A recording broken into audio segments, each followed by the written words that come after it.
যদি কারোর ভেতরে সামান্য প্রমাণিত হয়ে যায় তাতেও সে রবের দয়া মায়া পাওয়ার উপযুক্ত হয়ে যায়।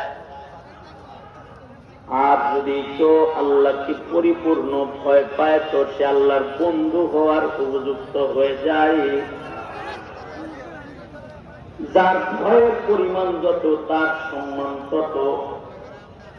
ইন্না আকরামাকুম ইনদাল্লাহি আতকাকুম। আল্লাহর ভয়ের পরিমাণ যত তার সম্মান আল্লাহর কাছে তত। সর্বোচ্চ ভীতু আল্লাহকে ভয় পায় সর্বোচ্চ, তাহলে তার সম্মান সর্বোচ্চ। তবে কেউ যদি রবকে সামান্য ভয় পায় তো সে রবের দয়া পাওয়ার উপযুক্ত হয়ে যায়। আল্লাহ পাক তাকেও দয়া করে ফেলায়। আপনি আপনার সন্তান যদি আপনাকে ভয় পায় তো আপনি দয়া করেন। আমি একবার বাসায় গেছি তো আমার দিদি আমাকে হাতে লাঠি দিতে সকালবেলায় মাদ্রাসা বন্ধ বাচ্চারা সব বাসায় এসে একটা লাঠি দিয়েছে আমার হাতে দরজা করি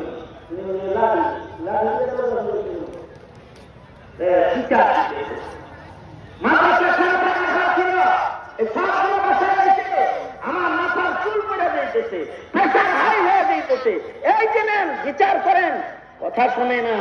মাদ্রাসায় হুজুরের কথা কি শুনে আল্লাহ জানেন। বিচার করেন কথা না বলে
কোন বান্দা যদি চোখের পানি ছেড়ে দিয়ে বলে আল্লাহ পুরোনা মাদ্রাসায় ওলিদের মাটিতে আমি এসেছি,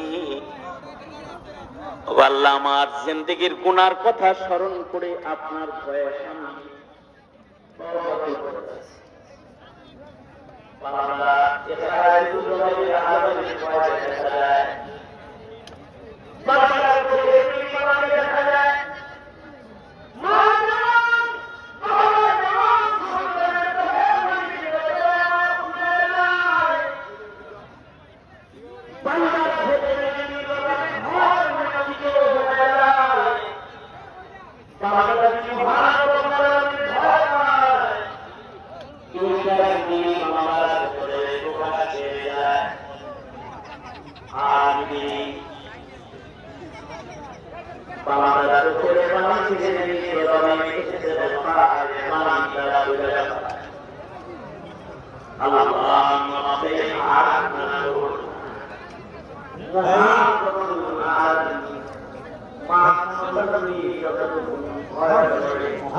তার চেয়ে আল্লাহ তার বান্দাকে কোটি কোটি গুণ বেশি মহব্বত করে। বান্দা যদি আল্লাহর ভয়কে দিবে আর ইস্তেগফার মুখে বের হয়ে যায়, রব্বুল আলামিন সাথে সাথে তার জীবনের গুনাহকে মাফ করে দেয়। শুধু মাফ করে দিয়া ক্ষান্ত হয় না, ফিরিস্তা দিয়া গুনাহ লেখাইছে নিজের হাতে আবার মাগফিরাত দিয়া ওই লেখা সব মুইসা দেয়। শুধু মুইসা দিয়েই ক্ষান্ত হয় না, উলাইকা ইউবাদদিলুল্লাহু সাইয়্যাতিহিম হাসানাত। গুনাহকে নেকির দ্বারায় পাল্টায়া আমল নামায় উঠায়া দাও। আর বলতে থাকে ফেরেশতারা সাক্ষী থাক আমারে ভয় পাইছে, ওর পেছনের জীবনের সব গুনাহ আমি মাফ করে দিলাম। এ কারণে ইত্তাকুল্লাহ ইত্তাকুল্লাহ ইত্তাকুল্লাহ, আল্লাহকে ভয় করো, আল্লাহকে ভয় করো। ওয়াকিআতু বনী ইসরাঈল, বুখারী শরীফে যেগুলো বর্ণিত আল্লাহর রাসূলের বর্ণনা, তার ভেতরে একটা হলো মরার আগে কোন কাফন চূড়ার হৃদয়েও রবের ভয় সামান্য পাওয়া গেছে। কাফন চূড়া আল্লাহর ভয়ে নিজেকে লুকাইবার চেষ্টা করতেছে। আল্লাহর নবী খবর দিয়েছেন সারা জিন্দেগি গুনাহ করে মরণের আগ দিয়ে ওসিয়ত করে সন্তানদেরকে বলে, সন্তানেরা আমি মরে গেলে রবের কাছে চেহারা দেখানোর মতো শক্তি আমার নাই। আমি মরে গেলে আমাকে আগুন দিয়ে পোড়ায়া ছাই বানাবা। পুরা ছাই গুলাকে দুই ভাগ করে এক ভাগ বাতাসে উড়াইয়া দিবা, এক ভাগ পানিতে ভাসাইয়া দিবা। আর কল্পনা হলো আমাকে যেন বিচারের জন্য খুঁজা না পাওয়া যায় রবে ভয়। হাকিমুল উম্মত মুজাদ্দিদুল মিল্লাত আশরাফ আলী থানভী বলেন, এই লোকটা জাহিলুত তাকদীর নয়, সে জাহিলুত তাকদীর, তার বুঝ কম। আল্লাহ পাক বান্দার বুঝ মতো বান্দার সাথে মুআমালা করে ফেললেন। সন্তানরাও জাহিলুত তাকদীর, বাবার ওসিয়ত পূরণ করে বাবারে আগুন দিয়ে পোড়ায়া দিছে, ছাই বানায়া বাতাসে পানিতে এগুলোকে উড়ায়া ভাসায়া বাবারে হারায়া দিছে। কিন্তু আল্লাহ রব্বুল আলামিন বাতাসকে আদেশ করলেন, পানিকে আদেশ করলেন, ও পানি ও বাতাস তোর ভেতরে আমার একটা বান্দা পালাইছে, ওরে বাইরে ছেড়ে দে। বুঝে থাকলে বলেন তো, আওয়াজ করে বলবেন, বুঝে থাকলে বলেন তো, বাতাস আর পানি কার গোলাম? আর লুকাইয়া যাওয়া বান্দাটাকে বাইর করা, এটা আল্লাহর জন্য সম্ভব না অসম্ভব? যদিও ইউনূস সরকারের জন্য এখনো হাতির খুনি বাইর করা সম্ভব হয়েছে। এত দুর্বল সরকার যে কে খুন করছে এটা বাইর করতে পারতেছে না। এক সময় কয় ক্যান্টনমেন্টে আছে, এক সময় কয় ইন্ডিয়া আছে, এক সময় কয় দুবাই আছে। সরকার চালাও, তোমার বাহিনী করে থাকে।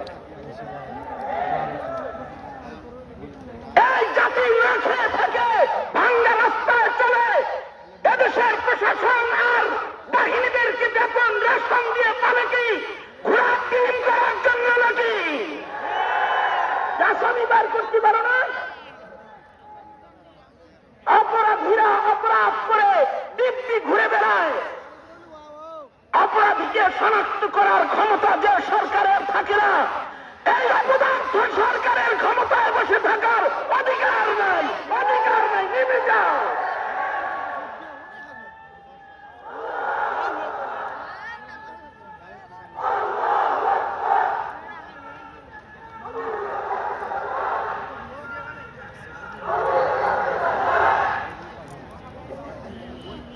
সরকারকে যেরকম এই সরকার, যেরকম আল্লাহ সরকার, এরকম সরকার না যে পালাবে আর বের করতে পারবে না। দুনিয়ার সরকারের আরাম হয়ে আর এক শক্তিশালী সরকারের জুতার নিচে দেয়া নিজেকে বাঁচান যায়। হাসিনা বাংলাদেশের মানুষের নির্যাতন করে, নিপীড়ন করে, ক্ষিপ্ত করে কষার আঁচলের নিচে জায়গা পেয়েছ। জালিমরা জালিম জায়গা দেয়, আল্লাহ তাআলা কোন জালিমকে ছেড়ে দেয় না। যেখানে থাকো বের করে আনবে। অশক্ত। আওয়াজ করে জোরে বলেন সক্ষম না অক্ষম, জোরে বলেন অক্ষম। আল্লাহ পাক বললেন এই পানি, এই বাতাস, তোর ভিতরে একজন লুকাইছে, আমার একটা বান্দা লুকাইছে, বের কর। পানি বমি করে দিয়েছে, বাতাস বমি করে দিয়েছে, লোকটা বাইরে হয়ে গেছে। কিন্তু মহান রব্বুল আলামিন ইয়ালামু বিযাতিস সুদূর, হৃদয়ের কল্পনা তিনি জানেন। আল্লাহ তাআলা জিজ্ঞাসা করে এই বান্দা, নিজেকে আগুনে পুড়ায়া বাতাসি পানিতে লুকাইলি কেন? কি জন্য পালাইছ? বান্দা বলে আল্লাহ আপনি তো জানেন কেন পালাইছি, জীবনে এত গুনাহ করছি, আপনার চেহারা দেখানোর মতন সাহস আমার নাই। আমার গুনাহ থেকে যখন তাকাই আপনার দুয়ারে দাঁড়াবার মতো হিম্মত আমার নাই। এজন্য আপনার ভয়ে নিজেকে আড়াল করার চেষ্টা করেছি। আল্লাহ তাআলার সাথে সাথে বলে বান্দা তুই যেহেতু আমার ভয়ে আড়াল করছিস, রাসূল বলে এতটুকু ভয় বান্দার ভেতরে পাওয়ার কারণে আল্লাহ তাআলা এই বান্দার পেছনের জীবনের গুনাহ মাফ করে রব্বুল আলামিন তাকে জান্নাত দান করেছে। এখানে আদর করে আদেশ হলো ইয়া আইয়ুহাল্লাযীনা আমানুত্তাকুল্লাহ, এই ইমানদাররা আল্লাহকে ভয় করো। এই কারণে বুজুর্গদের কাছে গেলে পরে বুজুর্গরা আমাদের বলায় কি বলে? বলে আল্লাহু হাজিরি ওয়াল্লাহু নাজিরি ওয়াল্লাহু মাঈ। এখানে কেউ নাই কিন্তু একজন আছে, আল্লাহ হাজির আছে আমাদের কাছে থেকে দেখছে। আমার বন্ধ দরজা, বন্ধ জানালা, অন্ধকার ঘর, আমি এই ঘরের মধ্যে কি করি কেউ দেখে না, একজন দেখে, তিনি কে? আল্লাহু নাজিরি। কেউ আমার সাথে নাই, মোর প্রান্তর, কিন্তু এখানেও একজন আমার সাথে আছে, তিনি কি?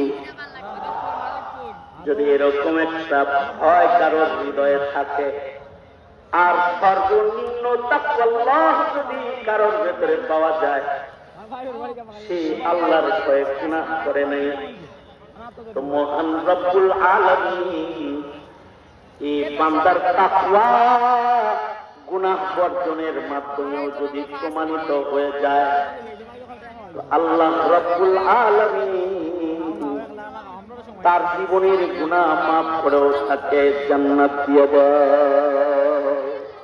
হাদিসুল গায়ব, জেনার সুযোগ পায়া জেনা করে নাই, গুনাহ থেকে বাঁচা রাখছে নিজেকে, বাস তাকওয়া প্রমাণিত হয়েছে, মাফ, আল্লাহ পাক মাফ করে দিয়েছে। قد غفر الله للكفر জালিম কিফির গুনাহ করে নাই, তাকওয়া প্রমাণিত হয়েছে, মাফ করে দিয়েছে। সুতরাং আমার এক নম্বর কথা, ইত্তাকিল মাহারিম তাকুন আ'বাদান নাস, গুনাহ ছাড়ো আল্লাহর বান্দা হও। ইত্তাকুল্লাহ তার মানে গুনাহ ছাড়ো। দ্বিতীয় কথা হলো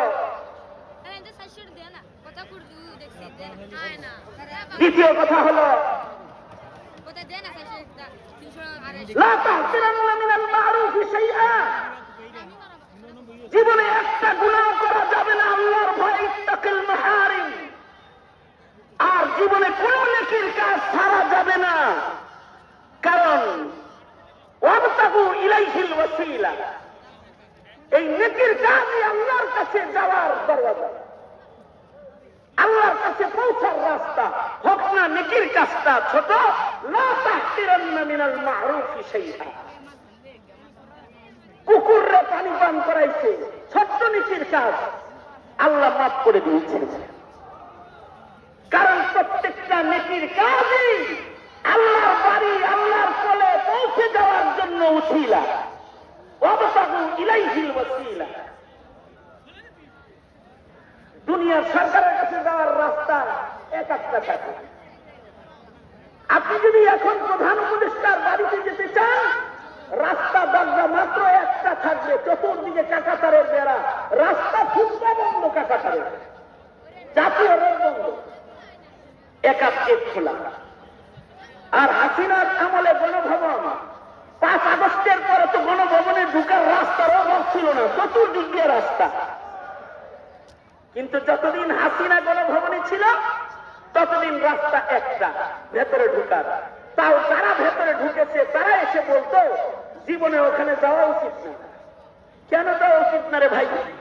যাওয়া উচিত না এজন্য যে এক্সরে করে তো ঢুকাইব কি আছে না আছে, তারপরে লজ্জাস্থান সহ মেশিন লাগায় বাইরেই এরকম যে কিছু লোক যায়নি, আবার গোলগাল কিছু আসেনি, বোমা টোমা জাঙ্গের নিচে, এটা চেক করে তারপরে ঢুকাইব। কিন্তু আল্লাহ সরকার বান্দারে এত চেক করে না। অনেক বড় অপরাধীকেও অল্প একটা আমলের উসিলায় আল্লাহ পাক মাফ করে বলে, আয় তুই আমার বান্দা লাগস তো, তাই তোরে মাফ করে দিলাম, জান্নাত দিয়ে দিলাম, আয় আয় পর।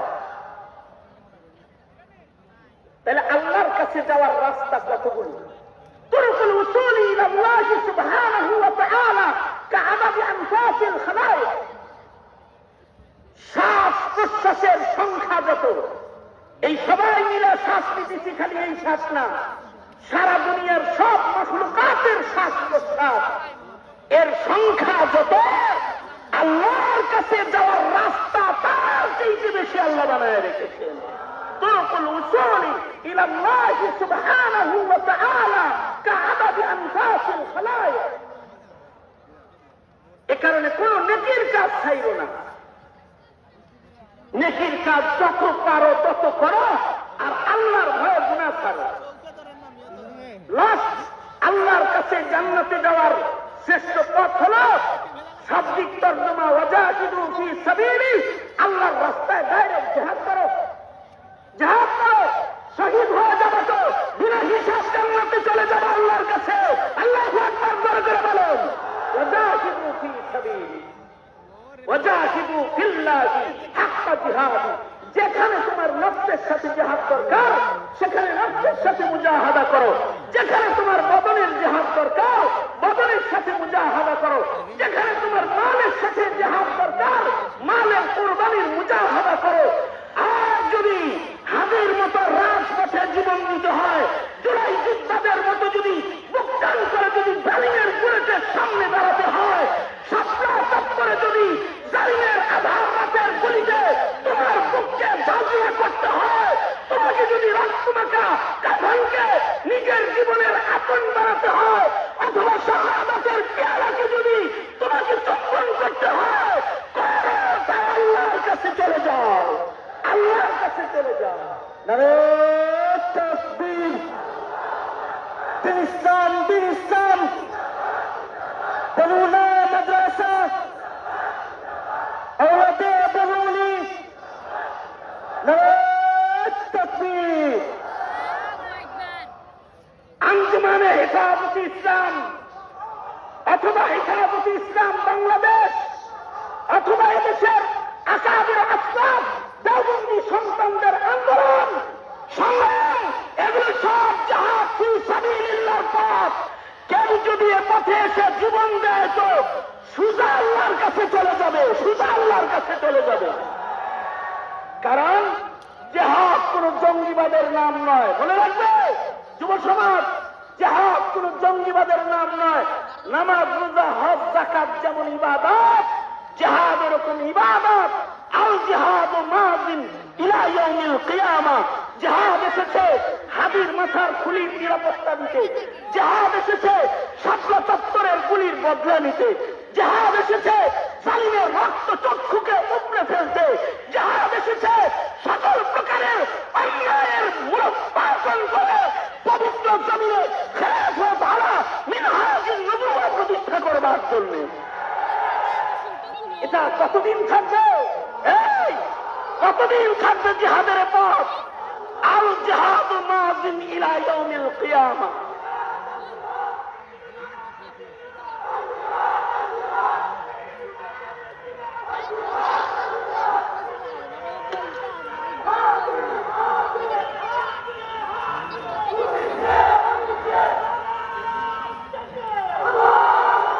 আর ওয়াজাহিদু ফি সাবিলির একটা সহজ তর্জমা আমি করি বর্তমান প্রেক্ষাপটে, সেটা হলো সংগ্রামী হও, সংগ্রামী হও।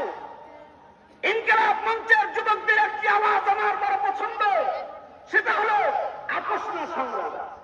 এটা পছন্দ, কারণ সংগ্রামের পথ হলো জিহাদের পথ, জান্নাতের পথ। ঠিক না ঠিক করে আওয়াজ করে বলো, বুঝে থাকলে বলো আজাদি না গোলামি, আজাদি না গোলামি।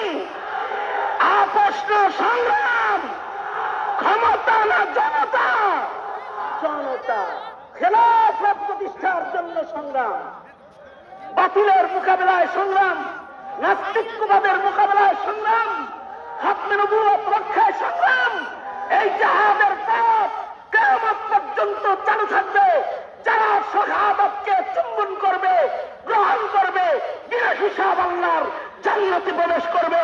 হায়াত ছোট থাকবে না, মানুষ দেখবে মরে যাবে, আসলে জিন্দা হাসতে হাসতে হাসতে হাসতে আল্লাহর জান্নাতে চলে যাবে। কারণ শিয়ালের মতো 1000 বছর বেঁচে লাভ কি? সিংহের মতো একদিন বাঁচা ভালো, শ্রীগালের মতো 1000 বছর বেঁচে থাকার লাভ নাই। সুতরাং ফিদায়ে মিল্লাতের কাফেলা, আঞ্জুমানে হেফাজত ইসলামের কাফেলা, বীর বাংলার বীর মুসলমানের সন্তানেরা, মুক্তিযোদ্ধার রক্তের সৈনিকেরা, এই জমিনে যদি কোনো হানাদার চোখ ফেলে, যদি বাতিলের মোকাবেলা করতে হয়, ইঞ্চি ইঞ্চি মাটির স্বাধীনতা আর মুসলমানের ঈমান রক্ষায় তোমরা জিহাদের প্রস্তুতি নিয়ে থাকতে রাজি আছো তো ইনশাআল্লাহ?